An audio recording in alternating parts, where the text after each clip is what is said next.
हाम्रो ममता अधिकारीज्यूलाई आफ्नो सङ्घर्षका कथा सेयर गरिदिनु हुन हार्दिक अनुरोध गर्दछु। आज 112औं अन्तर्राष्ट्रिय श्रमिक महिला दिवसको अवसरमा मैले ब्यानरमा देखिरहेको छु 112औं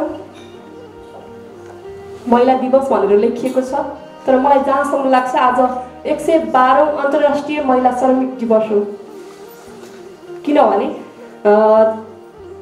आजभन्दा 112 वर्ष अगाडि सन् 1910 मा क्यालरा जेटकिनको नेतृत्वमा एउटा आन्दोलन भएको थियो। त्यो आन्दोलनको एउटा मुद्दा थियो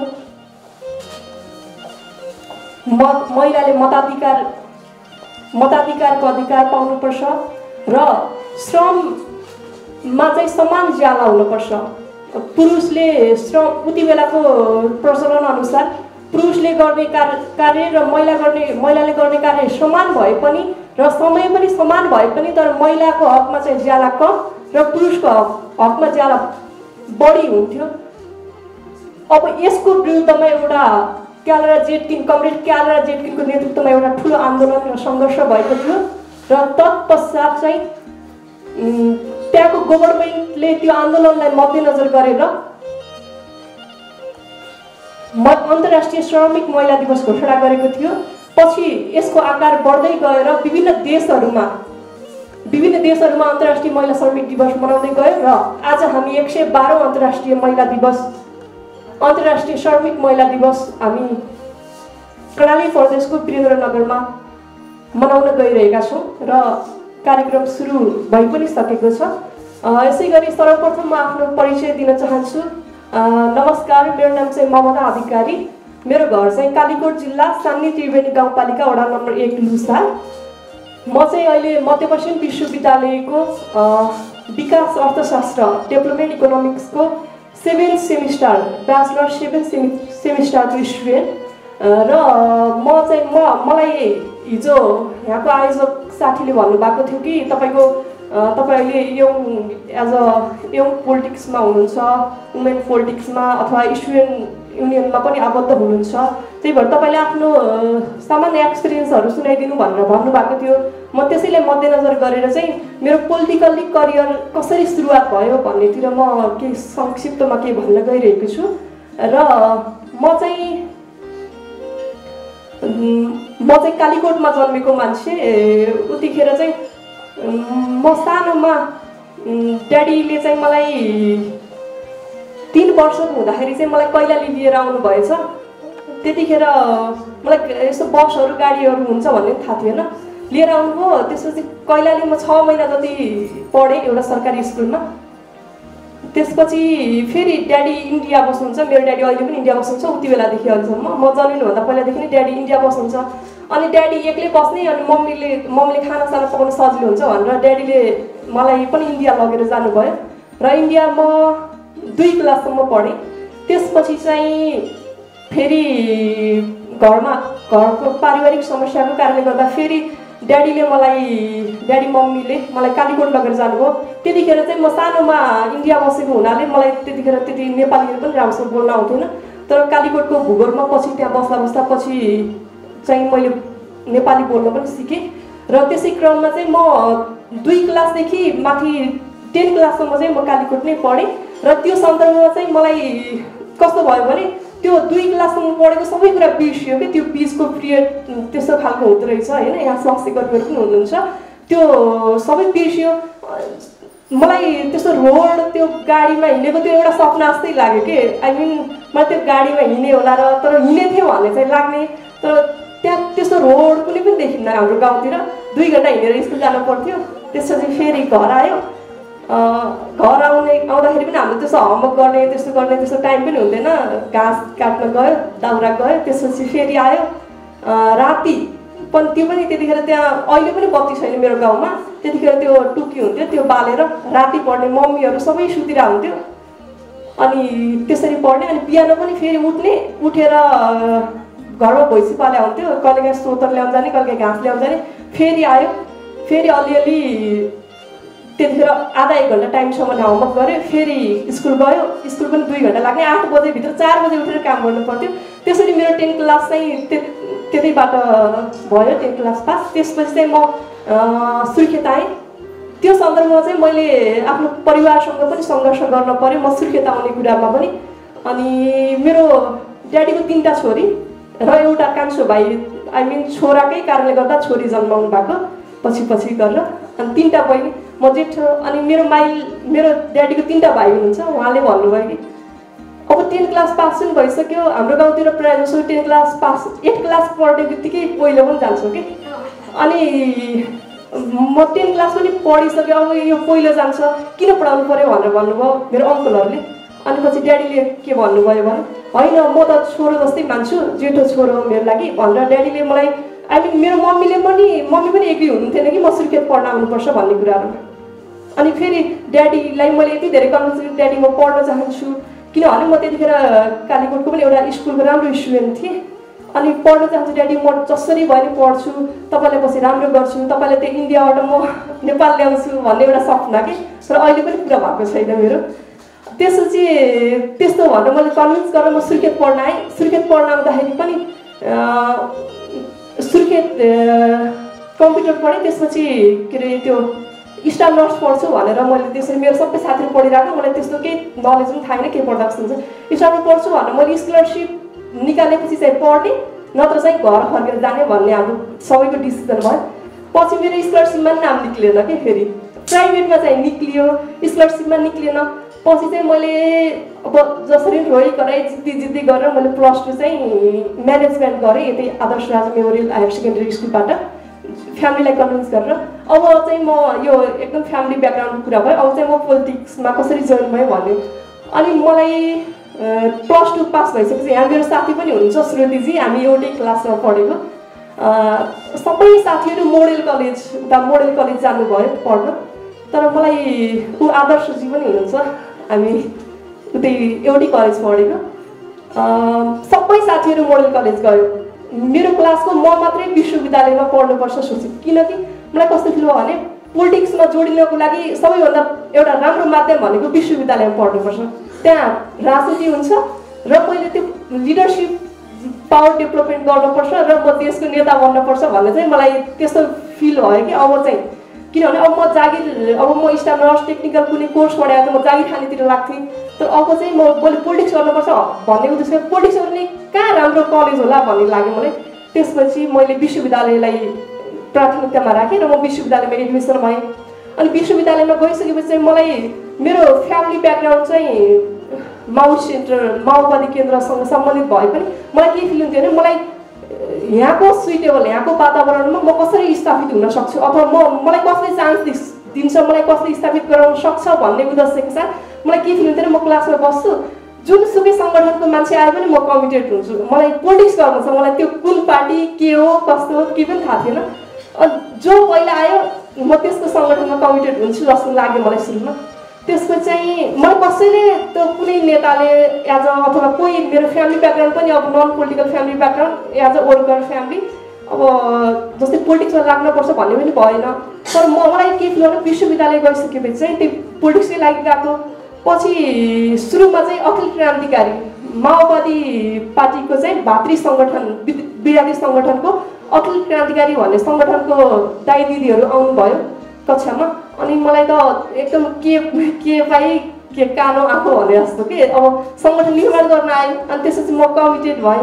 अब कमिटेड त भएँ, तर त्यहाँ कमिटेड मात्रै हुने कि त्यहाँभित्र कुनै त्यस्तो त्यो मौकाहरू जस्तै हुन्छ नि, मलाई के फिल हुने भाषण गर्न पाइयोस् अथवा केही कार्यक्रम होस्, मैले केही कुराहरू सिक्न पाऊँ भन्ने हुने, तर कुनै पनि त्यस्तो कार्यक्रमहरू नहुने।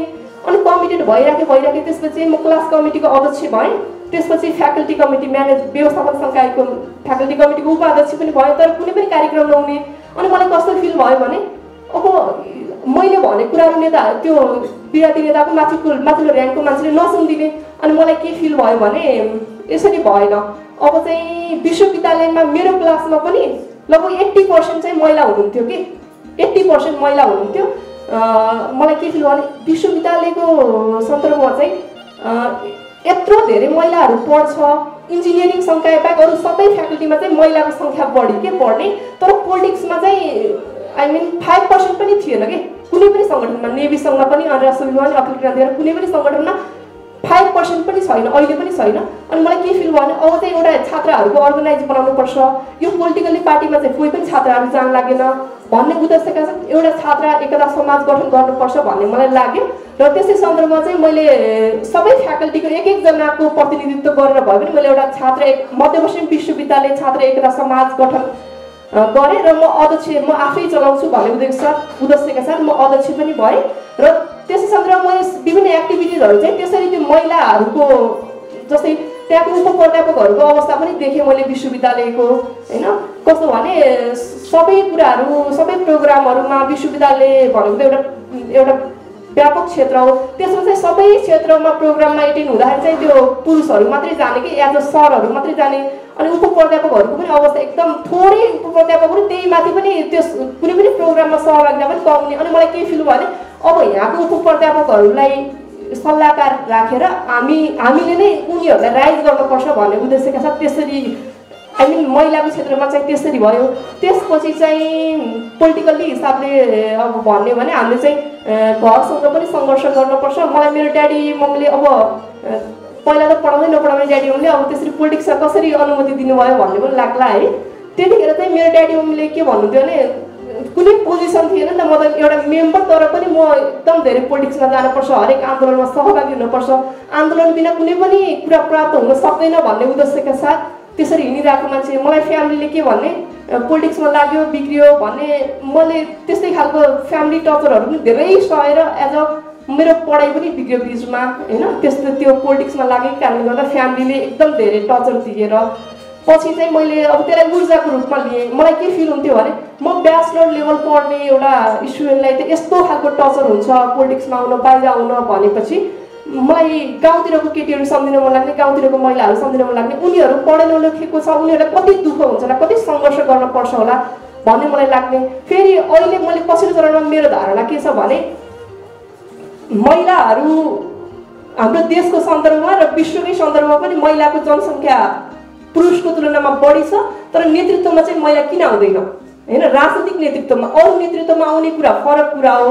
राजनीतिक नेतृत्व भनेको मलाई मूल कुरा लाग्छ, किनभने जस्तै हामीले एउटा इक्जाम्पल लिउँ न, मुहानको रूपमा बुझ्छु मैले पोलिटिक्सलाई कसरी भने धाराको पानी फोहोर आउँछ भने धाराको टुटी सफा गर्ने होइन, मुहान सफा गर्ने हो। जस्तै कुनै एजुकेसन सेक्टरमा समस्याहरू आउन सक्छ, कुनै हेल्थ सेक्टरमा समस्याहरू आउन सक्छ, तर त्यसको मुख्य समाधान भनेको चाहिँ मैले पोलिटिक्समा मात्रै देख्छु है। जस्तै महिला हिंसा भइरहेको छ, त्यसको न्यूनीकरण गर्ने कुरा पनि पोलिटिक्सबाट मात्रै सम्भव छ भन्ने लाग्छ मलाई। विभिन्न क्षेत्रका समस्याहरूको समाधान भनेको पोलिटिक्स हो। पोलिटिक्स भनेको मुहान, अहिलेको हाम्रो युथ जेनेरेसनहरू र मेरो जेनेरेसनको मान्छेले चाहिँ के भनिरहेको हुन्छ भने पोलिटिक्समा एकदम फोहोरी छ, एकदम नेताहरू बिग्रिन्छ, भ्रष्टाचार हुन्छ, सबै हुन्छ, एज अ नेताहरूले सबै देशै बिगारे, यस्तो यो राजनीतिमा लाग्न हुन्न अथवा स्वतन्त्र उम्मेदवारी दिनुपर्छ भन्ने खालको अहिलेको जुन एउटा मानसिकता छ नि, मलाई लाग्छ पोलिटिक्समा गएर पार्टीभित्र पनि सङ्घर्ष गर्नुपर्छ र जबरजस्त रूपले हाम्रो जेनेरेसन चाहिँ स्थापित हुनुपर्छ। ओके, हाम्रो जेनेरेसन पनि स्थापित हुनुपर्छ र त्यसै सन्दर्भमा जस्तो अहिलेको जेनेरेसन पोलिटिक्समा नआयो भने चाहिँ हाम्रो पुर्खाले अथवा हामीभन्दा अघिल्लो जेनेरेसन जो हाम्रो ड्याडी मम्मीहरूको जेनेरेसन छ, मेरो दिदी दाइहरूको जेनेरेसनले चाहिँ विभिन्न त्याग तपस्या योगदान गरेर अहिले हामी यो व्यवस्थामा आएको छौँ। हामीलाई उनीहरूले धेरै कुरा दिइसके जस्तो लाग्छ, तर अहिलेको हाम्रो जेनेरेसनले चाहिँ अब आउने हाम्रो पुस्ताले हामीले के दिने, कहाँबाट दिने भन्दाखेरि चाहिँ मलाई लाग्छ हामी लिगल्ली हिसाबले एउटा पोलिटिकल्ली नीति निर्माण तहमा पुगेर चाहिँ हामीले आउने जेनेरेसनलाई चाहिँ केही दिन सक्नुपर्छ भन्ने मलाई लाग्छ। र फेरि मैले भन्छु पोलिटिक्स राजनीतिलाई कसैले पनि घृणा नगरौँ, राजनीति भनेको एउटा मुहान हो। र फेरि पनि भन्छु तपाईँको कुनै स्वास्थ्य क्षेत्रमा समस्या आयो भने अथवा शिक्षाको क्षेत्रमा समस्या आयो भने तपाईँले पोलिटिक्सलाई गाली नगर्नु। शिक्षा स्वास्थ्य भनेको धाराको टुटी जस्तै हो र राजनीति भनेको मुहान हो के। जब मुहान नै फोहोर छ भने धाराको टुटी तपाईँले धेरै सफा गरे पनि जति स्वास्थ्य क्षेत्र राम्रो बनाउन सक्छु अथवा महिला क्षेत्र राम्रो बनाउन सक्छु भनेर सम्भव छैन। त्यसैले मूल धारमा आउनुपर्छ र तपाईँहरू जुनसुकै पार्टीमा आउनुहोस्, जुनसुकै सङ्गठनमा आउनुहोस् अथवा जुनसुकै एउटा नन पोलिटिकल अर्गनाइज बनाएर आन्दोलनमा आउनुहोस्, तर पोलिटिक्सको एउटा नीति निर्माण तहमा पुग्ने चाहिँ प्रयास गर्नुहोस्। म यति भन्न चाहन्छु। र अर्को कुरा चाहिँ अब म अहिले चाहिँ हाम्रो विद्यार्थी सङ्गठनको मध्यपश्चिम विश्वविद्यालयमा पहिला मेम्बरको हिसाबमा थिएँ र पछि चाहिँ त्यो मेरोभन्दा अघिल्लो लिडरहरूको त्यो जेनेरेसन चाहिँ अलिक माथि गएको हुनाले मलाई चाहिँ आजभन्दा कति 8 महिना अगाडि चाहिँ मलाई मध्यपश्चिम विश्वविद्यालयको हाम्रो सङ्गठनको मेरो कार्य सम्पादनलाई मूल्याङ्कन गरेर चाहिँ मलाई मध्यपश्चिम विश्वविद्यालयको सहसंयोजकको जिम्मा दियो र यसै क्रममा चाहिँ फेरि अस्ति आजभन्दा 4 महिना अगाडि चाहिँ मलाई चाहिँ अहिले हाम्रो विद्यार्थी सङ्गठन अखिल क्रान्तिकारीको केन्द्रीय सदस्यको पनि जिम्मेवारी दिएको छ। र अर्को कुरा मैले जोड्न चाहिँ सरी टाइम थोरै पोलिटिक्समा एउटा स्ट्रगलको पोइन्ट के हुन्छ भने जस्तै आन्दोलनमा आउँदाखेरि चाहिँ म पनि मान्छे हो होइन, एउटा पुरुष पनि मान्छे हो। अहिलेको व्यवस्थाले जुन 33% भन्ने जुन एउटा दिमाग छ नि जुन एउटा महिलाहरूको लागि एउटा मलाई त यो त्यति पोजिटिभ कुरा पनि लाग्दैन।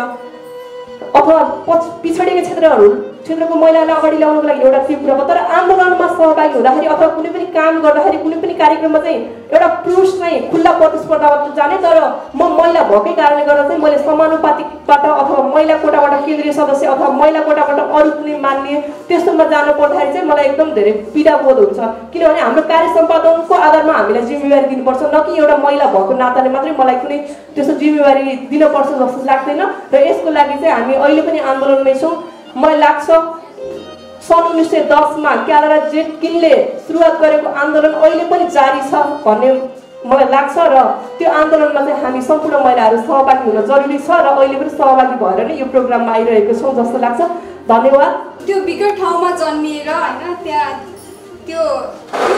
त्यो जुन विकट ठाउँ चाहिँ त्यहाँ जन्मिएर यो समाजको एउटा छोरी मान्छेमाथि हेर्ने एउटा जुन जीर्ण सोचाइ छ त्यसलाई चुनौती दिँदै सङ्घर्ष गर्दै उहाँहरूले आफ्नो एउटा पोलिटिकल जर्नीलाई स्टार्ट गर्नुभयो होइन, जहाँ चाहिँ अब एउटा विश्वविद्यालयबाट उहाँले पोलिटिकल जर्नीलाई जुन सुरु गर्नुभयो होइन, उहाँबाट थुप्रै मोटिभेसनहरू पोजिटिभ मोटिभेसन हामीले पाउन सक्छौँ। जस्तै उहाँले चाहिँ बी अ चेन्ज होइन, युथ इन पोलिटिक्सलाई मेनली उहाँले सपोर्ट गर्नुभयो अथवा यो चिजलाई प्रायोरिटाइज गर्नुभयो होइन, जसमा पनि वुमेन्स इम्पावरमेन्ट होइन, महिला किन पछि पर्ने त, जहाँ पनि महिला किन पछि पर्ने होइन।